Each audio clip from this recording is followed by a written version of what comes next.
Bonjour à toutes et à tous, j'espère que vous allez bien. Je suis heureuse de vous retrouver aujourd'hui dans Histoire de vie, le podcast produit par RBK Media pour interviewer Miss Martini, la première drag queen à avoir porté la flamme olympique. C'est parti, on revient sur son histoire. Alors avant tout, pour les personnes qui découvrent peut-être cet univers-là du drag queen, est-ce que tu peux nous expliquer un petit peu Qu'est-ce que c'est le drag? Qu'est-ce que c'est le drag? Ouf. Alors, c'est une très, très grosse question à me poser parce que le drag, c'est tellement universel, c'est tellement plein de choses. Mais le drag, d'abord, c'est un mode d'expression. C'est exprimer qui on est, exprimer ce qu'on est. Et qu'importe qui on veut être, on peut l'être sur scène. Alors, on peut être drag queen, on peut être drag king, on peut être drag clown, on peut être drag queer. Donc, ça fait beaucoup de choses peut-être à expliquer, mais chaque personne peut décider, qu'on soit un homme, une femme, une personne non-binaire, qu'on soit cisgenre, transgenre, etc. On peut décider d'être qui on veut être sur scène, et c'est ça le drag. Et donc, du coup, c'est quoi la différence entre queen, enfin, tous les termes que tu as On dirait exposés. plus drag queen si on veut aller plus vers un côté féminin, comme moi, par exemple. Moi, je suis drag queen. Et après, on dirait peut-être plus drag king si on veut aller plus vers un côté masculin. On peut dire drag créature si on veut un petit côté créature. Ah d'accord, en fait, tu personnalises selon… Drag queer si on veut un côté peut-être un peu non-genré, non-binaire, avec une barbe, enfin voilà. Et donc, du coup, c'est à quel moment que tu as découvert le drag? Alors, moi, j'ai toujours beaucoup adoré tous les univers un peu pailletés, depuis que je suis petite. Depuis que tu es tout petit, Depuis que je suis tout petit. Après, vraiment, je pense qu'il y avait des drag queens à Marseille, mais c'était pas quelque chose qui était, à l'époque, c'était plutôt très tard dans la nuit qu'on les voyait, etc. Et c'est vrai qu'il y a eu l'univers de Drag Race, avec Drag Race US, RuPaul Drag Race, qui est sorti. Et à partir de ce moment-là, vraiment, c'est devenu une évidence que j'adorais ça et que j'avais vraiment envie de devenir drag queen. Et donc, du coup, c'est un univers que tu as créé, le nom, Miss Martini. Comment tu l'as choisi? Comment tu as construit cette personnalité-là? Alors, trouver un nom, c'est vraiment le truc du drag qui est un peu complexe, il faut arriver à trouver le petit nom qui va. Alors moi, je m'appelle Martin dans la vie quotidienne, c'est mon nom usuel. Et du coup, Martin avec un i, ça fait Martini. J'adore le martini, mais attention, l'abus d'alcool est dangereux pour la santé. Et Miss, parce qu'il fallait un petit côté queen, quoi. Tu es considérée comme une pionnière de la nouvelle vague drag marseillaise. Et donc, finalement, comment tu as construit tout ça avec le temps? Ok. Tu t'es inspirée de qui? Quand j'ai commencé le drag, il y avait quasiment très très peu de drag queens à Marseille. Il y avait à peu près 2 drag queens qui performaient. Et comme je disais, elles performaient plutôt très tard dans la nuit, dans des clubs, etc. Et moi, je suis arrivée et j'étais là, mais en fait, je ne veux pas ça. Moi, je veux performer à 20h. Moi, j'ai un autre travail la journée.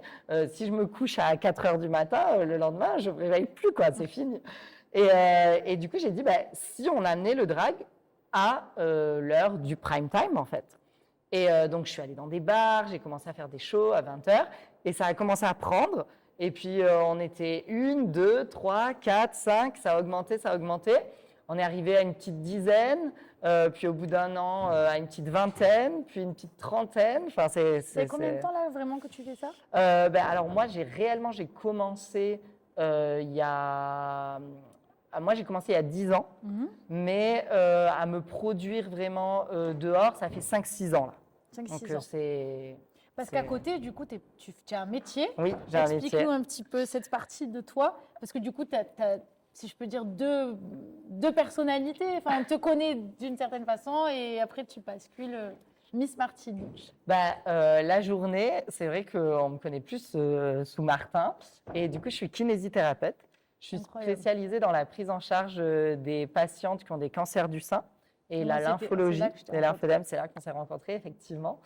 Et aussi des patientes trans, donc pour tout ce qui est des chirurgies d'affirmation de genre.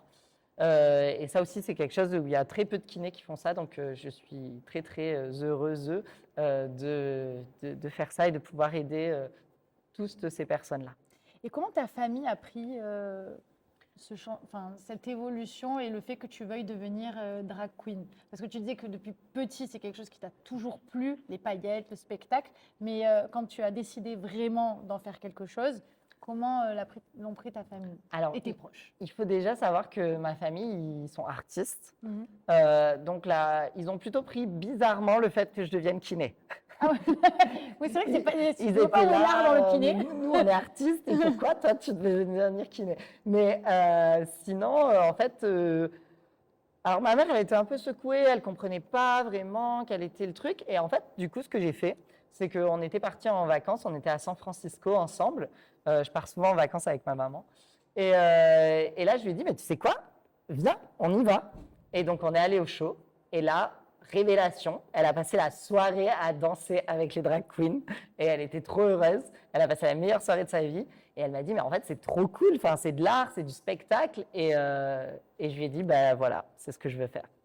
Donc justement, à chaque fois, tu veux transmettre qu'est-ce que tu veux transmettre au travers de tes spectacles? Est-ce que c'est avoir un impact sur la société? Est-ce que c'est raconter une histoire? Est-ce que c'est les deux? Quel est l'objectif du spectacle? Je pense qu'il y a beaucoup de choses que je veux faire dans un spectacle. Déjà, mon objectif principal, c'est de rendre les gens heureux, heureux. Mon but, c'est que les gens ils viennent et qu'ils se disent bah, ce soir, je vais passer une méga soirée, je vais m'éclater, je vais danser, je vais chanter, je vais crier, je vais vivre ma meilleure vie. Et ça sera grâce au spectacle de Miss Martini. Donc ça, c'est vraiment un plaisir, une joie de faire ça. Bien sûr, évidemment, je veux transmettre aussi des valeurs. Et je pense que la meilleure manière de transmettre les valeurs, c'est de les transmettre avec des paillettes, avec de la joie, avec de la bonne humeur.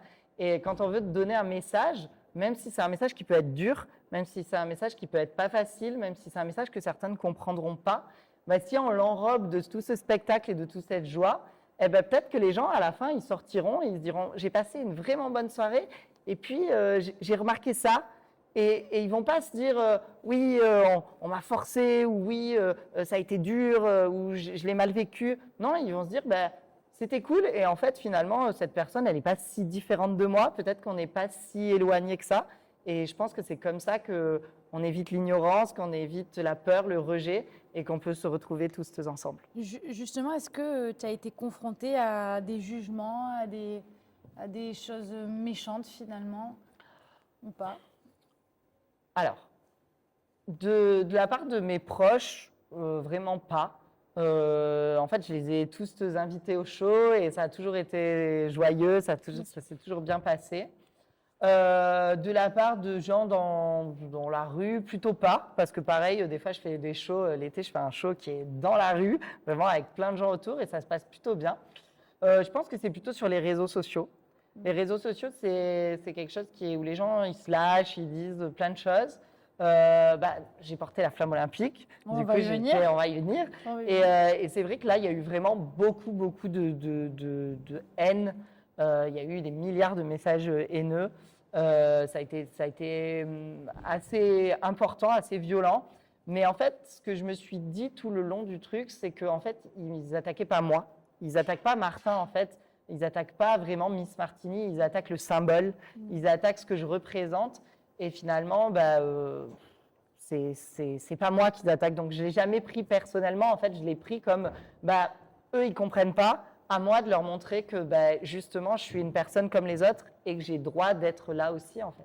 RBK Media, le cœur du média, c'est vraiment la résilience. Okay. C'est quoi pour toi la résilience? Parce que quand même, pour arriver à faire ce que tu fais, et bravo, parce que moi, je suis fascinée par ce monde-là et ça me plaît les gens qui assument en fait ce qu'ils font et ce qu'ils sont. Mais ça demande quand même certaines formes de résilience et c'est vraiment le cœur de mon média. Donc, je pose toujours cette question à tout le monde. C'est quoi la définition de la résilience pour toi? Moi, je pense que dans ma vie, j'ai vécu des choses qui n'étaient pas forcément faciles. J'ai vécu du rejet, j'ai vécu de l'ignorance, j'ai vécu de la peur des autres, j'ai vécu de la haine. Rejet, ignorance par rapport à Miss Martini ou par rapport à moi-même, okay. Par rapport à mon genre, ma sexualité, par rapport à mon drag, par rapport à plein de choses en fait. Et oui, c'était pas facile, mais finalement, le drag, ça me donne cette force, ça me donne cette capacité, en fait, à dépasser tout ça.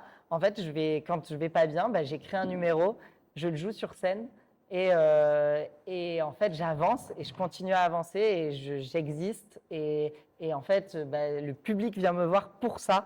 On est sold out chaque mois. Ça fait 4 ans que je suis là, 4 ans qu'il y a 200 personnes qui viennent chaque mois me voir. Donc finalement, c'est que ça plaît. Oui. C'est que finalement, il n'y a pas tant de haine que ça. Et bah, la résilience, c'est être capable d'avancer malgré tout ce qui nous est arrivé. Et le drag, ça m'aide à faire ça. Et finalement, c'est peut-être ma psy un peu personnelle. Bon, t'es très belle. Combien de Merci. temps ça te prend le maquillage? Ça me prend 3 heures. 3 heures. Ouais. 3 heures Voilà. Et comment tu choisis un peu tes tenues et comment tu crées ton spectacle? Qu'est-ce qui nourrit ta créativité? Ça arrive comme ça. Là, il y a quelques jours, mon agente, elle m'a dit, Martin, elle m'a donné 3 idées. Le lendemain, j'avais créé un spectacle. Et je vois, t'es pas seule parce que j'ai vu là pendant les répétitions, vous êtes, d'ailleurs je vais rester après, mais vous êtes, du coup, tu imagines le spectacle avec d'autres danseurs avec toi. Alors, j'imagine le spectacle en fonction de ce que je ressens. Des fois, ça peut être que moi sur scène, et je me sens, et je sais ce que je veux dire, je sais ce que je veux faire, je sais comment je veux danser, je sais ce que je veux exprimer. Des fois, ça peut être avec mes danseuses, donc mes danseurs, mes danseuses. Des fois, ça va être juste de la danse. Des fois, ça va être juste du fun, juste du show. Des fois, ça va être plus politique. Des fois, ça va montrer des valeurs. Des fois, et en fait, l'idée, c'est de créer ça à partir de mes idées, de ce que j'ai envie de dire, de ce que j'ai envie de montrer. Et voilà, ça. Les shows, des fois j'écoute une musique et là je me dis oh, ça serait incroyable, bien, je vais faire ça et là il y a tout qui vient, il y a tout qui se met en place dans ma tête. Je prends mon téléphone, je vais dans Notes, j'écris tout pour pas oublier et voilà. Et qu'est-ce que tu ressens sur scène?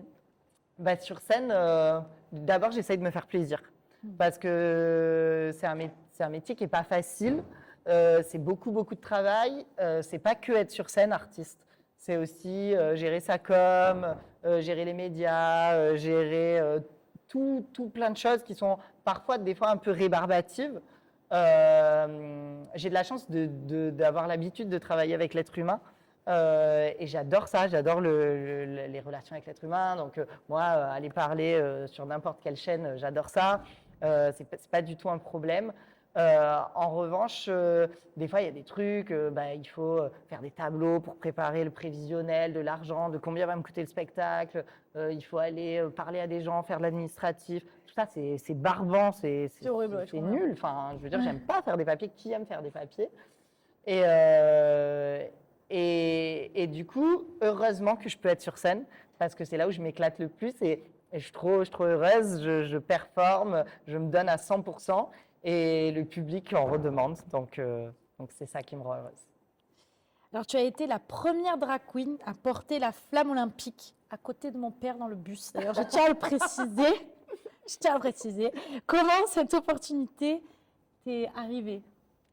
Eh ben, pour le coup, je le dois vraiment à mon agente. Elle m'a dit, donc je n'étais pas en drague, elle m'a dit, Martin, il faut que tu fasses ça. Et j'étais là, allez, encore une idée farfelue. Allez, on y va. Et je lui ai dit, pourquoi pas? Et je lui ai dit, mais pourquoi je vais faire ça? C'est quoi le but? C'est ça. J'allais te poser la question. Pourquoi je vais porter la flamme olympique? Je veux dire, je suis sportive, j'aime bien, je suis kiné. Après tout, ça peut être en lien. Et en fait, je me suis dit, j'ai recherché un peu et là, j'ai vu il y avait pas de drag queen qui avait porté la flamme olympique. Il y a des personnes LGBTQIA+, qui ont porté la flamme olympique, mais personne de réellement visible en tant que personnalité LGBTQIA+. Moi, quand on me voit, on se dit, cette personne, elle est LGBTQIA+. On se dit, voilà, c'est ça. Et c'est ça que je voulais montrer. C'était, OK, personne ne l'a fait, moi, je veux le faire. Et je veux montrer que moi, je fais partie de la société. Comme toutes les autres porteuses de flammes, j'ai droit de porter la flamme olympique. J'existe, je suis une personne comme tout le monde. Et et je vais le faire pour ce symbole. Et qu'est-ce que tu as ressenti quand tu as porté la flamme? Euh, J'étais fière. C'était intense. C'était intense, on est entouré de policiers, on sort d'un car, on nous met là, il faut aller faire ça, il faut faire ça, il faut sourire, la caméra, les 12 caméras, le commentateur, le machin, le truc, ça passe en un éclair. Il fallait se préparer, il fallait être là à 4 heures du matin pour commencer le make-up parce que forcément, les autres, ils viennent, ils sont chill. Moi, j'ai 3 heures de make-up à faire, la perruque à mettre, arriver, nanana, courir. Alors, j'ai marché vite, hein. Mais voilà. C'était plein de choses et ça m'a rendue très heureuse d'être ce symbole. Et qu'est-ce que tu aimerais que le public comprenne mieux sur le drag dans les prochaines années? Je pense que l'émission Drag Race, notamment en France, a permis de faire avancer les mentalités. Et je suis vraiment heureuse que du coup, moi j'avais déjà mis le drag en mainstream, en prime time déjà en avance. Et là, l'idée c'était de mettre le drag, donc Drag Race, ils l'ont mis vraiment à la télé, quoi, devant tout le monde. Donc ça a vraiment aidé. Et ce que j'aimerais pour la suite, c'est qu'en fait, les gens, ils estiment que le drag, c'est de l'art comme n'importe quel autre art et que ça permet que tout le monde puisse aller voir. Parce que de nos jours, déjà, avoir des subventions dans un milieu artistique, c'est pas facile, c'est compliqué. Et quand on est en drague, alors ils savent pas, on n'est pas chanteur d'opéra, on n'est pas des théâtreux, on n'est pas des vraiment musiciens, pourtant on l'est un peu, on est peintre, non, on n'est pas peintre, on se peint sur le visage, on n'est pas make-up artiste non plus, on est un mix de tout finalement. Et j'aimerais que le drag devienne un art à part entière, qu'on puisse rentrer dans les communications, dans le mode de vie des gens et qu'on se dise je vais au cinéma ou je vais au drag show de la même manière. Si quelqu'un nous écoute aujourd'hui, il n'ose pas être pleinement lui-même, quel conseil tu lui donnerais? Et je termine par ça, sauf si tu vas ajouter quelque chose, que tu as des choses à dire. Je pense que dans la vie, il ne faut pas avoir peur d'être qui on est. Moi, il y a plein de mes patients et mes patientes qui savent que je fais du drag en tant que kiné. Et on m'avait dit, oui, les gens ils vont partir, ils vont plus venir te voir, ça va mal se passer. Mais en fait, en tant que kiné, je suis forte dans ce que je fais, j'aime mon métier, je suis douée, j'ai une spécialité, je peux aider les gens. Et je pense que les gens, ils doivent venir pour ça, parce que c'est là où je suis douée et c'est là où je peux les aider. Et dans le drag, c'est une autre facette de moi.